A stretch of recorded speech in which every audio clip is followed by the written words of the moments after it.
এমন কোন ব্যক্তি পাওয়া যাবে না।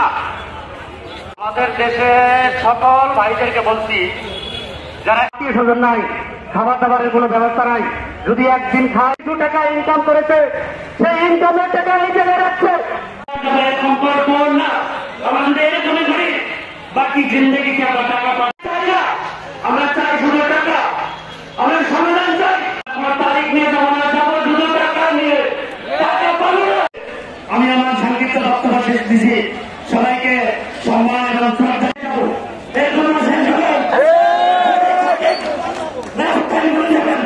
বাবা হাত দিলে মারা যায়, আমার মা হাত দিলে মারা যায়, দিলে দিলে অটো চালায় আমার বাবা টাকা রাখলেন, ওই দিলে দিলে রক্ত দিয়ে বাংলাদেশ স্বাধীন করা হয়েছে। আমরা এবারও রক্ত দিয়ে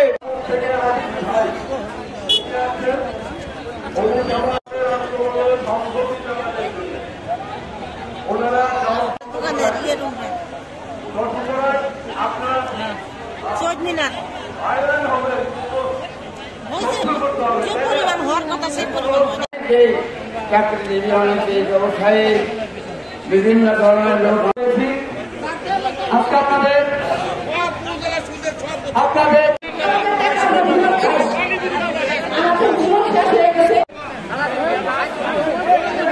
আমরা গতকাল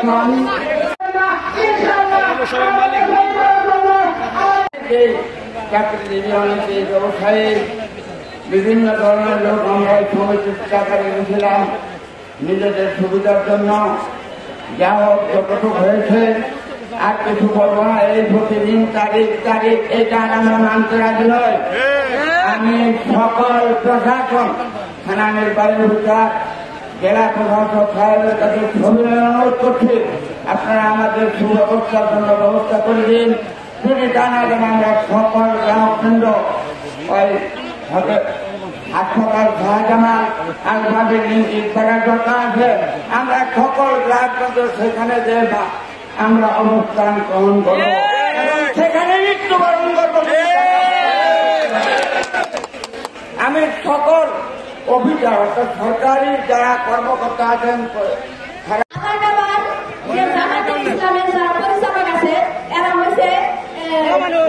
অমানুষ, এরা হয়েছে ফেরাউনের বংশধর,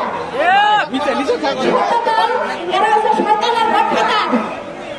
এরা আমরা কবিতার মতো দাঁত পারি, এরা ওখান থেকে দেখে আমাদের টাকা আমাদের ফেরত দিবে। আমাদের কি সমস্যা? সবাই তো অনেক দিছি, 2 বছর 3 বছর চলতেছে। ওদের কাছে গেলে বলে জমি বিক্রি করবে, তোদের দালাল রাখছি আমাদের জমি কেনার জন্য, আমাদের টাকা আমাদের ফেরত দিতে হবে। আজকে রোডটা অনেক বেশি, তাই আপনাদের দাঁড়াতে অনেক কষ্ট হতেছে। আপনারা জানেন আমার ঘরে আমরা কমিটি করে কমিটির মাধ্যমে আপনাদের ডাকছি এবং অনেক পরিশ্রম করতেছি। আজকে আমরা এই রোডের ভিতরে আমাদের জীবন দেব, কিন্তু আমরা টাকা না দিয়ে ঘরে দিব না। আমরা শান্তিপূর্ণ আন্দোলন করতেছি। এই শান্তিপূর্ণ আন্দোলনের মধ্যে কেউ কোনো সহিংসতা করলে আপনারা সবাই করবেন। আমরা যতবেলা মানুষ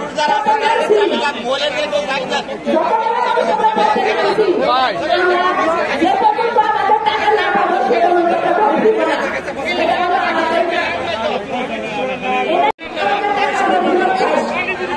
আমাদের জীবন শেষ হয়ে গেছে, আমাদের টাকা খাইতেছে, ওদের বাড়ি ঘর কিছু চলতেছে, ওদের ছেলে মেয়ে লেখাপড়া চলতেছে, বাড়ি থেকে দেশি মুরগি জমা করে ঢাকা শহরে পাঠাইতেছে, এসির মধ্যে বইবে খাইতেছে, আর আমাদের কষ্ট থেকে বুঝতে বুঝতে আসতেছে। এই তোরা কি মানুষের বাচ্চা? আমার তো মনে হয় না তোরা মানুষের ঘরে জন্ম নিছ, আমার তো মনে হয় তোরা ফেরাউনের ঘরে জন্ম নিছ। আমাদের আমাদের টাকা আমাদের ফেরত দিতে হবে, এইটাই দাবি। এই দাবিতে আমরা 72 ঘন্টা মানে থাকবো। আপনারা আছেন তো? আমাদের টাকা না পাবো তো আমরা ঘরে ফিরে যাবো না।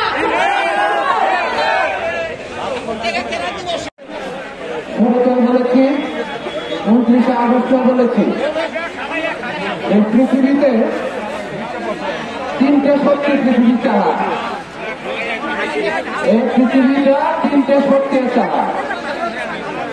একটা হচ্ছে বন্দুকের রায়, মানে গত 6 মাস 7 মাস আন্দোলন করে এই আন্দোলন ছাড়া এই ঐক্যবদ্ধ শক্তি ছাড়া, এই জনগণ ঐক্যবদ্ধ হওয়া ছাড়া কোনো পথ নাই টাকা পাওয়া। টাকা পাওয়ার আর কোন রাস্তা নাই। আমরা সব রাস্তায় হাত দিচ্ছি, সব রাস্তায় হাঁটছি, ঐক্যবদ্ধ ছাড়া কোনো পথ নাই। কারণ মনে যদি কোনো ভয় থাকে যে এই যে মিছিল মিছিল যাইতেছে, কোনো কিছু পাইতেছি না, এই ভয়টা রাখেন না, ঐক্যবদ্ধ হন, ধৈর্য ধরেন। আপনারা জানেন যে এই বিষয়টা অনেক জটিল, অনেক কঠিন, অনেক বড়, সহজে পাওয়া যাবে না। আমাদের ঐক্যে সমস্যা হয়েছে, ঐক্যে ফাটল আছে, এই ফাটল রাখা যাবে না। আমাদের এই ঐক্য হয়েছে, আমরা অনেকটাই ঐক্যবদ্ধ হয়েছি, তাতে কিছু ফল পাইছি। এটা হয়তো সবাই জানেন না, প্রশাসন আমাদের সহযোগিতা করতেছে, হয়তো ডেটটা গতিটা খুব মিলা হবে, আমাদের কঠোর হতে হবে, আমাদেরকে এর ছাড় দেওয়া যাবে না।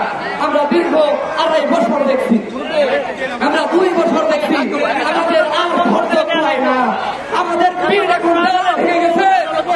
প্রতারকেরা শুনে নাও, আমাদের পিঠ এখন দেওয়ালে ঠেকে গেছে। আমরা আর মানব না, আমরা আর মানতে পারবো না, আমাদের আর মানা উচিত না। আমাদের পিঠ এখন দেওয়ালে ঠেকে গেছে। প্রতারকের দলেরা, তোমরা শুনে নাও, আমাদের পিঠ এখন দেওয়ালে ঠেকে গেছে। আমরা এখন যে কোনো মুহূর্তে যে কোনো কিছু সিদ্ধান্ত নিতে পারি। আমাদের সিদ্ধান্তের উপরে আমরা এমনও হতে পারি, আমরা কঠোর হতে পারি। আর শুনে নাও, ও প্রতারকেরা, ও মাদারগঞ্জের, ও ফেরাউনের দলেরা, শুনো, মাদারগঞ্জে আপনারা দেখছেন ওই মিশরে ফেরাউন জন্ম নিয়েছিল একজন, আর এখানে 14 জন ফেরাউন জন্ম নিয়েছে এই মাদারগঞ্জে। ও মাদারগঞ্জের বাসিন্দা আপনারা টের পান নাই? তিলে তিলে তিলে তিলে মহব্বতের সহিত আপনাদের এই প্রতারকেরা আপনাদের মনে জায়গা নিয়ে আপনাদের এই টাকাগুলা আজকে আত্মসাৎ করেছে। আর আমাদের টাকা আত্মসাৎ করে আপনারা পুরোভাবে আমাদেরকে দাবায় রাখতে পারবেন না। আমরা ইনশাআল্লাহ